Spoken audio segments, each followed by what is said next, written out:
ఆజాం పాలకొండ రోడ్డులో నూతనంగా నిర్మించిన ఓ భవనానికి పార్కింగ్ విడిచిపెట్టకపోవడంతో నోటీసులు ఇచ్చినట్లు మున్సిపల్ కమిషనర్ శ్రీనివాసరావు తెలిపారు. తనిఖీల్లో భాగంగా నిబంధనలకు విరుద్ధంగా భవన నిర్మాణం జరిగినట్లు గుర్తించామని పేర్కొన్నారు. బిల్డింగ్ రూల్స్ ప్రకారము జీఓఎంఎస్ నెంబర్ 119 ప్రకారము టౌన్ ప్లానింగ్ రూల్స్ అమలు చేస్తాం. ఏది కూడా డీవియేషన్ జరగకుండా చూస్తాం. అన్నీ కూడా రూల్ ప్రకారమే చేస్తామని తెలియజేస్తున్నాం. వాళ్ళకి ఒక నోటీస్ ఇచ్చామండి. ఫస్ట్ నోటీస్ కాబట్టి ఇంకొక 7 రోజుల్లో ఇంకొక నోటీస్ ఇస్తామండి. 15 డేస్ తర్వాత దాని మీద చర్యలు ఉంటాయి. ఆ బిల్డింగు కన్స్ట్రక్షన్ ఏంటంటే గ్రౌండ్ ఫ్లోర్లో వాళ్ళు విడిచిపెట్టాలి, కానీ పార్కింగ్ ప్లేస్ ఉంచాలి. వాళ్ళు క్లోజ్ చేశారు కాబట్టి దానికి నోటీస్ ఇవ్వడం జరిగింది.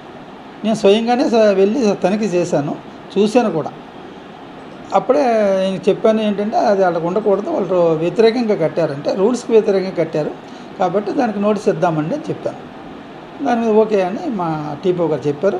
కాబట్టి ఇంకా 7 డేస్లో ఇంకొక నోటీస్ కూడా జారీ చేయడానికి మేము అనుకుంటున్నామండి.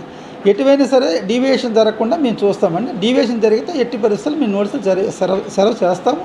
దాని మీద యాక్షన్ కూడా తీసుకుంటాం. సరే.